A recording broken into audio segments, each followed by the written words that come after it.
আসসালামু আলাইকুম। এমডি পলাশ মতুবর YouTube channel থেকে সবাইকে স্বাগতম। কেমন আছেন বন্ধুরা?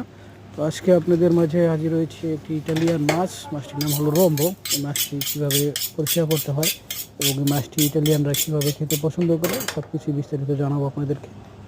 তো মাছটি দেখেন, মাছটি খুবই পাতলা। এই মাছটি থাকে সাগরের এবং মাছটি আমাদের রেস্টুরেন্টে আজকে সকালে এসেছে। মাছটি একদমই তরতাজা এবং ফ্রেশ। তো দেখেন কোন জায়গা থেকে কাটতে হবে সেটা আপনাদেরকে দেখিয়ে দিলাম।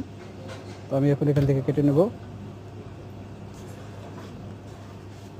যাক, আমার কাটা শেষ হয়ে গেছে। এখন আমি মাছটি পরিষ্কার করব।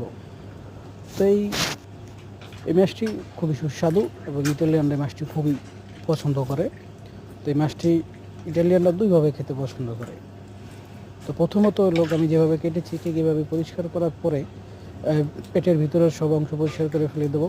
তারপরে মাছটিকে ভালোভাবে ধুয়ে এটাকে ফোনের মাধ্যমে দিয়ে বিভিন্ন ধরনের সামগ্রী যেমন আলু, টমেটো, তারপরে অলিভে, অরিগানো, পেঁপে সমস্ত দিয়ে তারপরে আপনার গাজর এবং পেঁয়াজ এবং সেদানের একটা পানি আছে, ওই ব্রোদো ওটার নাম, ওটা দিয়ে মাছটাকে ফোনের মাধ্যমে পাক করতে হয়। আর আপনাদেরকে যে 4টা অংশ দেখালাম ঠিক এইভাবে মাছটাকে কেটে 4 পিস করে এটাকে গ্রিল করেও ইটালিয়ানরা খেতে খুব পছন্দ করে। সাথে বিভিন্ন ধরনের ভেড়দুরা মানে সবজি, ইটালিয়ান ভাষায় যেটাকে ভেড়দুরা বলে। তো গাইস, আল্লাহ হাফেজ। আপনাদের মাঝে আবারও আসবো অন্য নতুন কোনো ভিডিও নিয়ে। আসসালামু আলাইকুম, সবাই ভালো থাকবেন।